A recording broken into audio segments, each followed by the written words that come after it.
Welcome to another Spartan Sports Report, everybody, here on TV3. And Sam and I are happy to welcome tonight, for the first time on TV3, I believe, Chris Silcott. Yes. Chris, welcome. Thank you. Glad to have you. And what's your job? I'm the Connersville 8th grade Red boys basketball coach. Okay, Red. Explain why we have red and white, and tell us about the program in middle school. Well, we starting in 7th grade, we divide the kids up into 2 teams, try to divide them up where they would fit best and still be competitive, and try to keep around, Hank, about 10 kids on each team. So we have around 20 kids usually to 22 on each grade level, 7th and 8th grade, and they both play 2 different schedules. Hey, this is a great feeder system for CHS. Yes, all the kids at, in all the grade schools here in the county end up at the middle school, so it funnels right into that program. You had a very successful season, didn't you? Yes, we were 17-1 this year, the best year I've ever had. Great. Yeah, I can't complain about that. That probably makes Coach Brown smile too. Yes, I think it did a little bit. Who was that one guy? Richmond Dennis. Okay. They had a really good team too. I don't know if they ever did get beat, but they had a real good team. Speaking of basketball, the Spartans did pretty well over the weekend. They had a couple of ball games, Franklin County and Lawrenceburg, scored like something 111 points in 2 games and allowed the opponents maybe about 54, something like that. Yeah. Friday night, Franklin County came to town, had a big crowd at Spartan Bowl. It's quite a ball game. Yes, it was. We did a really good job against their senior, the Miller boy. Yes. I went with Coach Brown to scout when they played Milan, and they presented that kid with a 1,000-point plaque. So he was good. Yes. And we did a good job guarding him, and it took them out of their offense. Certainly did. I mean, as Coach Brown said after the game, Franklin County goes away, Tyler Miller goes. Yes, they do. We have some new footage from the ball game here on TV3 from Friday night, so let's see the video right now. It's a shot from out. Was that 42 or 24? Was that Billups? That was Bo. Oh, was it Bo? Okay, Bo, yeah, he got us started there, first 7 points, and see there he was fouled, and he'll go to the line to complete the grand slam there, put us up 7-0 right away. And I think that set the tone for the night. I think you're right. I think Franklin County thought, boy, I don't know about this. Yeah, Bo's been shooting the ball really well the last 8 to 10 games. You know, it's Spartans are a difficult team to guard because you know, Bo plays inside, Grant plays inside, but they both can step out and knock down the 3. We forgot to say that number 12 there is related to our guest, Sam. Yes, he is. And what a fine young man. And yes, you know, there it is. He's only a sophomore. Yes. And he plays like a senior, I think, and just very heady and distributes the ball well. And I really enjoy watching him take that pass down low and break to the basket. And you know, a couple games ago, I forget which one it was, but it seemed like just time after time he'd take it in for the layup. Well, he drives real well, and which is just great to see. It was a fun night the other night, of course, winning the conference championship, Fran, and then coming back on Saturday night and going undefeated. There was no letdown. The kids just had the pedal to the metal the whole weekend, and you know, it seems like they're really playing with a purpose. Chris, how you coached Garrett when Yes. he was in middle school? Yes, when he was in 8th grade, I was able to coach him. Okay. That's what's that like, coaching your son? It's a little different, but he's a good kid to coach. He listens well, and he practices real hard. He gives his best effort all the time, so he made it easy on me to coach.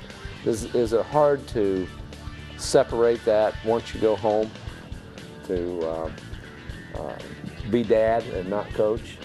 No, not really. I've coached him for most part ever since he was in probably 2nd grade, on up with different teams. And once we go home, we'll talk about the game a little bit. We still do now. When he comes home, we'll talk about the game, but it's just more or less what was good and bad and leave it at that. And the coaching part comes when you get back into practice.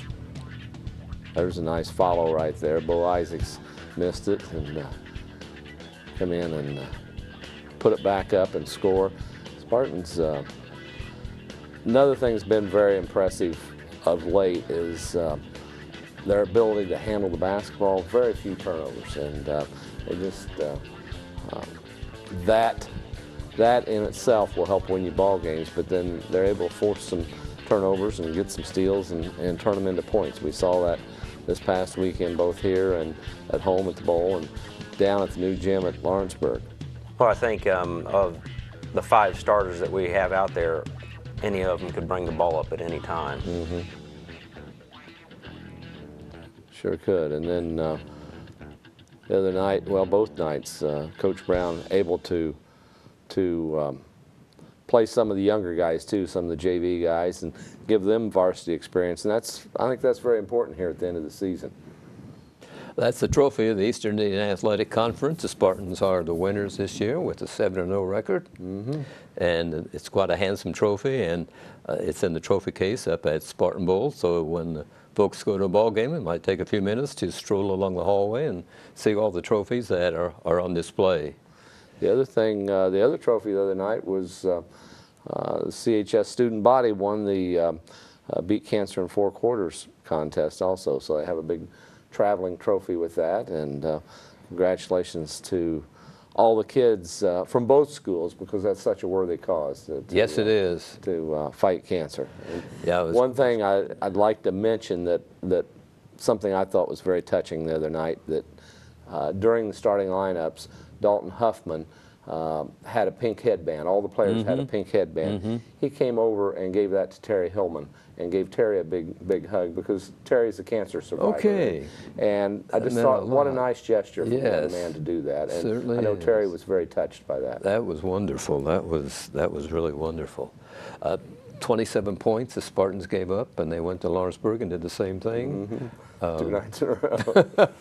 That's really unusual. And the Spartans, 54, 57, what was the final? 54? They doubled the score. It was 54-27. 54-27. So. What do you think of Lawrenceburg, Sam? Well, I think they have a nice team. Of course, they have that new gymnasium down there, and it's really pretty. But they didn't design it for the media. They put us up in the corner, and if you were to sit down because of some obstruction, you couldn't even see the floor. So I sit on the counter to call the game, and Dave stood up to call the game. It's just Well, that's unusual. it's They don't very unusual. take It's that kind of like, it wasn't as bad as Richmond. You know, at Richmond they have the media in the corners, and you cannot see the near side of the floor many times. You have to lean forward. Yes. But there was no way to even see the floor from where they had us sitting, which I found very unusual in a brand new facility that otherwise was a nice facility, and it looks out over their new football turf too. They have artificial turf down there, and Spartans will be going down there in the fall to play there. So the school is very nice. The addition to the school is very nice, but just maybe not thought out very well. What about the game? Was our defense as good as it was Friday night? Yeah, every bit as good. Every bit as good. And you know, I like those defensive games. We go back to the week before when we won by 1 point. You know, some people maybe like to see more scoring, but defensive struggles where every possession matters. I think those games can be just as much fun as running the score to 100 points. Absolutely. Chris, did you play basketball? Just 1 year JV. That's all I played. Okay. Now, when you coach, Coach Brown explains to you what he wants you to do as far as the type of play that you want to develop your fellows with? Coach Brown is very good at working with the lower levels, all the way from grade school up through the middle school.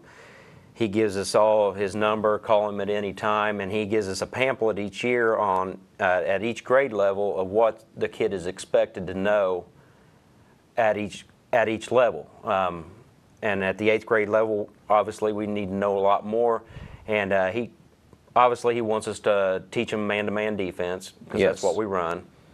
And he leaves it open to us to teach them a motion offense. Okay. But as far as plays and set plays or anything like that, he lets us, you can do what you want there. I personally, I've been doing it for 5 years. I think I put in maybe 2 set plays a year because I want them to run motion. Mm-hmm. I want them to get used to that movement that you need to have and how to be fluid in it. And it may cost us a game or two, but I always tell the kids it doesn't matter what our record is now. It matters what it is when you're in high school. Right, right. So, but we mainly stick with motion offense is what we mainly do. Mm-hmm. And you play in the sports or Spartan Arena? Yes, and okay. Right next to the bowl there. Do you play in the bowl? Our invitational, which is usually against Newcastle and Yorktown and Centerville, the 8th grade gets to play in the bowl for that. That's the Okay. only time we do. Good deal, good deal. You been at this 5 years, you say? Yes, this Okay. year was my 5th year. Your best record this year? Yes, it was. Who are some of the other teams that you played? You play conference opponents like the high school. I know you're not in the conference, but you play any of those schools? We play all the, I believe we play everybody in the conference except for Lawrenceburg, which doesn't bother me because if I go to South Dearborn, I really don't want to drive all the way back down that bus to Lawrenceburg. Each year that bus ride gets a little harder. Yes. But other than that, we play all the conference, and then Richmond, Newcastle's, teams like that. We'll play some of the up north. I would like to see where we could get all the sectional opponents on there. Mm-hmm. But we haven't right now. I think we play 2 of the sectional opponents right now. And that's always subject to change about the time you get it. Yes, Get it that is. arranged, then we'll be playing someone else in the because there is possibility we could be going down to 3A in the future. We don't know that for sure, but No, that's right. And a lot of the other schools, you get into the bigger cities, they've got 2 or 3 middle schools, so it's hard to play. You can't play all of them, but like with Richmond, they have 2 middle schools, so it would be hard sometimes to get all the sectional opponents in there maybe. do you have someone helping you? Have an assistant? I didn't this year. This is first year I haven't, and made it a little bit more difficult, so I've been trying to look for an assistant, but in the years past I have had somebody. Probably had some assistants in the stands. Yes, telling there's you what always to do. there's always quite a few of them up there. Among your victories, you had a tournament win, didn't you? We had 3 of them. Oh, okay. We won the Connorsville Invitational here. We won the St. Louis Invitational, which is a Catholic school in Batesville. Mm-hmm. Won that one, and then we won the Newcastle Invitational. Yeah, that's quite a Pretty good. Yeah. Yes, they did a great job. What about some of the size of your kids? You got any tall kids coming up, or? We weren't too bad. It's amazing when you look at them in 7th grade. I always sit there and go, oh, we're going to be short next year. We're going to be small. And then for some reason over the summer they grow, and I usually get 4 or 5 of them that are taller than me. So I had maybe 2 or 3 kids between 5'10" and 6'1" or something. So there's a couple in there that might get some size to them. And they're still not finished growing, are they? Oh, no. At your right. No, not at all. Okay. What's it look like in the future? What were the 7th graders that you'll be handling next season? They started out. They had a lot to learn starting out, and I thought Coach Munchell did a great job with them, and really, by the end of the season, had them playing really well. And you could tell their improvement over the whole season was. There was a vast difference in the improvement on them. Yes. And Coach Reynolds, he has the white team, and I don't get to see as much of his games because the 7th red and 8th red play together, and the 7 white and 8 white play together. So I don't get to see his games much, but he won a few tournaments, I think. I know he won 1, maybe one more than that. So I think he had some improvement in his too. Good.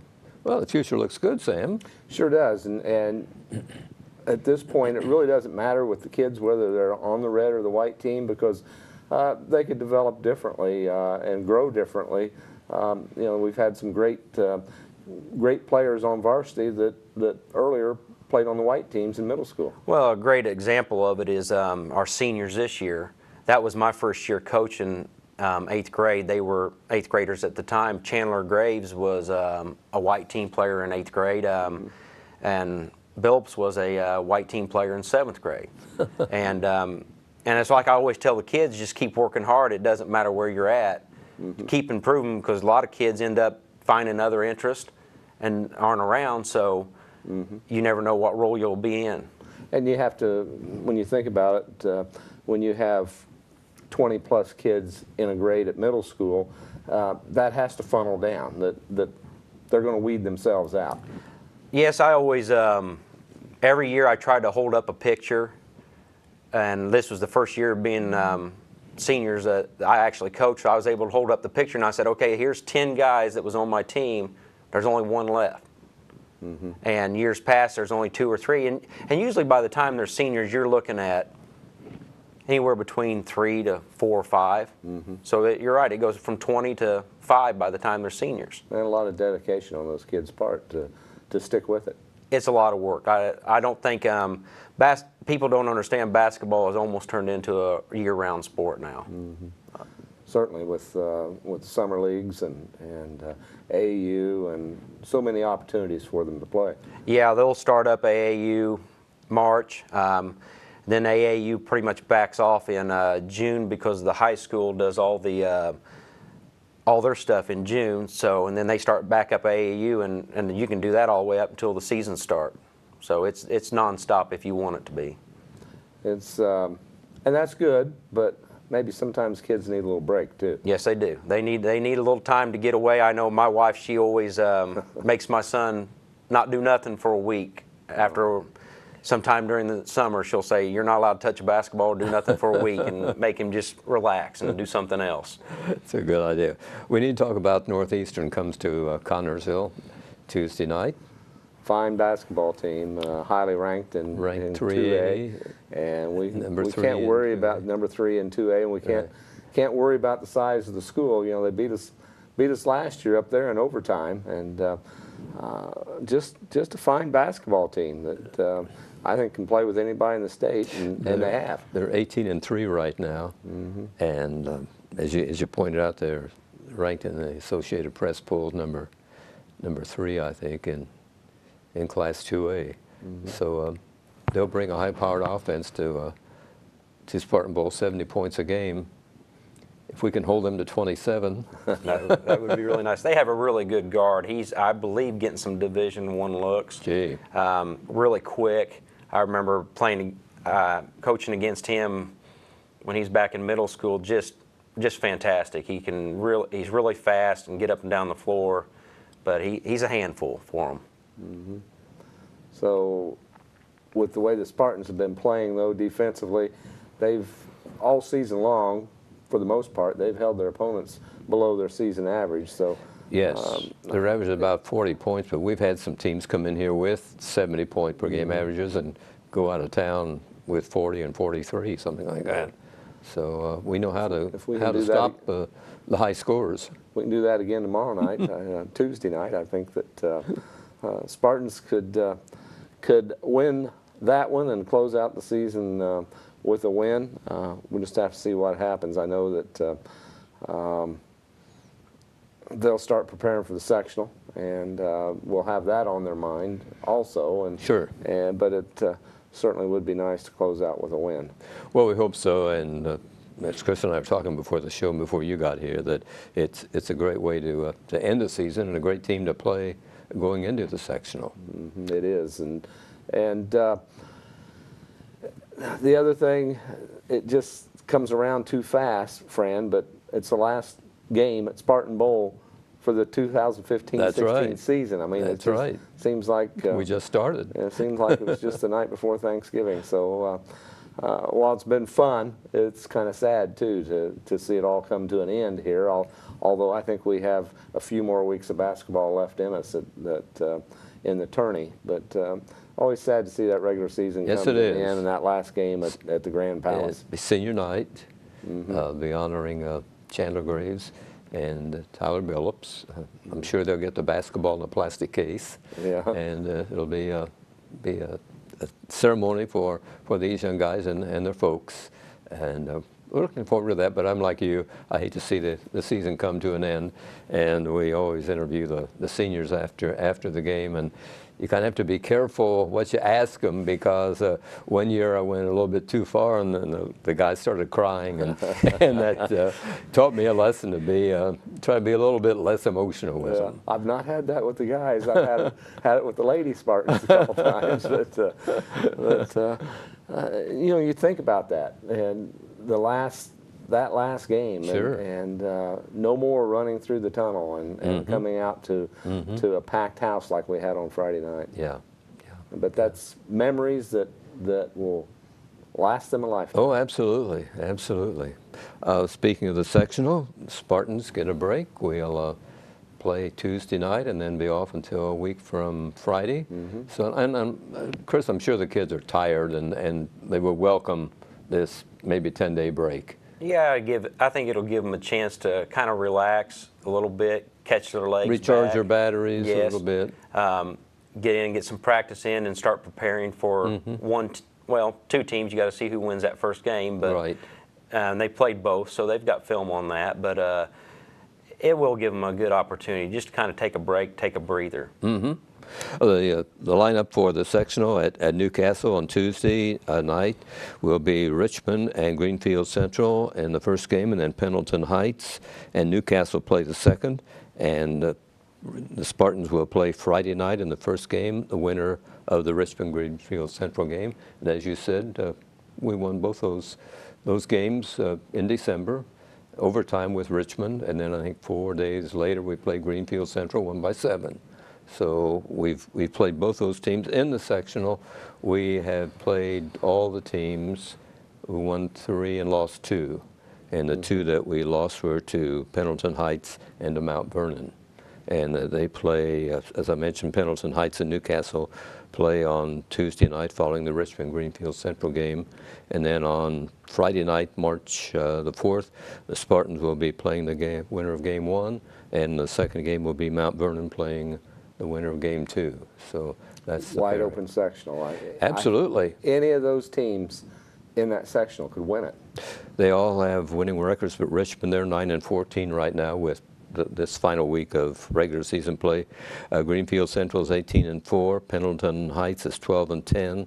Newcastle is 18-4. Spartans are 18-5, and Mount Vernon is 17-3. So pretty balanced. And Yes, even though absolutely. Richmond has that losing record, you never want to count them out. No, Chris and I were talking about it, that you never know what to expect from Richmond. They'll have a great game and then not look good maybe in a game or two, but they're capable. And you look at the schedule they play, North Central Conference, you know, one of the premier leagues in the state, and very, very difficult schedule that they have. And they're a good tourney team, I think, too. I think they've got tradition, and I'm sure they'll be up for it. But it's time for the Spartans.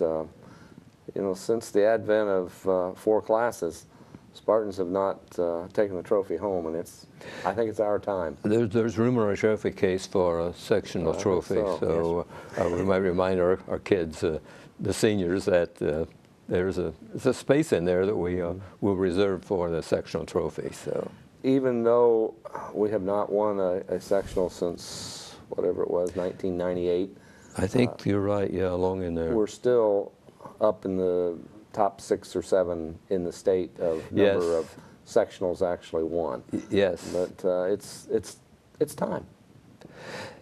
It really is. I mean, but as you say, we have a high number of sectional wins because we used to host a sectional, and the Spartans were usually always successful in their sectional before Class A kicked in, and since then it's been a little bit difficult, but it should be quite a other sectionals involving some of the area teams, and the Hagerstown section will be Northeastern and Winchester and Hagerstown and Cambridge City.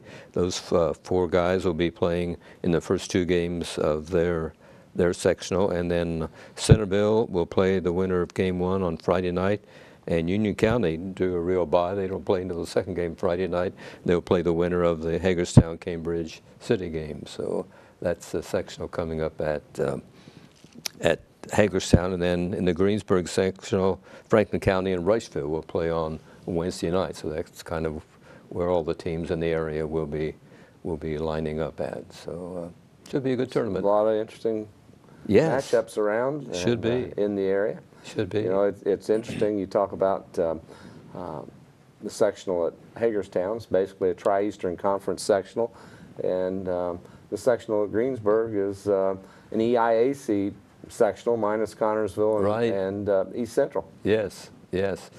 So it should be an interesting week. Hope the weather holds out so the fans can travel and everything. And speaking of fans, Chris, I know Garrett and all of his teammates are very happy with the fan base that Connorsville has, both home and away. Yeah, I've been really proud of the fans at home this year, especially. And Garrett talks about it after games, Does he? how loud they were, and the cheer block, how it just keeps building after each game. And Sam, you could probably attest to it that on the road, most of the time we outnumber the home team fans. And we did. In New Palestine, I know we did there. We did, I think, at Lawrenceburg on Saturday night. Yes, I think we did too there. When you look at where we were, we had fans on both sides, and in the upper deck there on the east side of the new gymnasium. And when I looked around, I saw more red than I did orange. Yeah. The players feed off of that, don't they? Yeah, they really. I think they enjoy the fans coming and cheering them on. I think it does build them up, and then especially you get out there and Grant gets it one of them breakaway and dunks the ball, and then the fans start going crazy. So they feed off each other, I think. And then it takes the other. If you take the other crowd out, I've noticed that. Maybe our first ball game, Union County, it seems like the Spartans took the Union County crowd out of the game, and that really affected the play, I thought, of the Union County boys. I think it has something to do with it. If you don't have nobody cheering for you and stuff, you just kind of slow down a little bit and don't feel as motivated. Sure. I think it makes a big difference, and our fans have been really supportive and great, and I know. Everybody really has quite a night when the Spartans come out and start that pregame thing that gets the fans worked up, and that doesn't happen very often, does it, Sam? Well, I don't see it. I don't see it anywhere else. The only other place I know of where they turn off the lights is when we go to Greensburg. Okay. And they'll turn off the lights, and they put a spotlight from the ceiling right on the center circle, and they'll come out then, and they have a nice ceremony too. Sure. But there's nothing like Spartan Bowl and the tradition, and you know, some of my friends said, why do they do that year in and year out? They've been doing it for 25 years. I said, well, yes, they've been doing it for 25 years. Why did we put the floor back exactly like it was? Yes. That tradition is good, and I think we instill that into these young kids. Like Chris is coaching at the middle school. That you know, this means something. Means something to be a Connorsville Spartan. Absolutely. You wear a uniform of a Spartan, and it stays with you for a long time. I think it does. And I know we're anxious for the section to begin. I know you'll be following the team along and everything. And what's your prediction? I think we have a very good chance of winning it. Like Sam's saying, it's wide open, but I think any team there could win it. But I think if we're playing our best, we should come out with the trophy.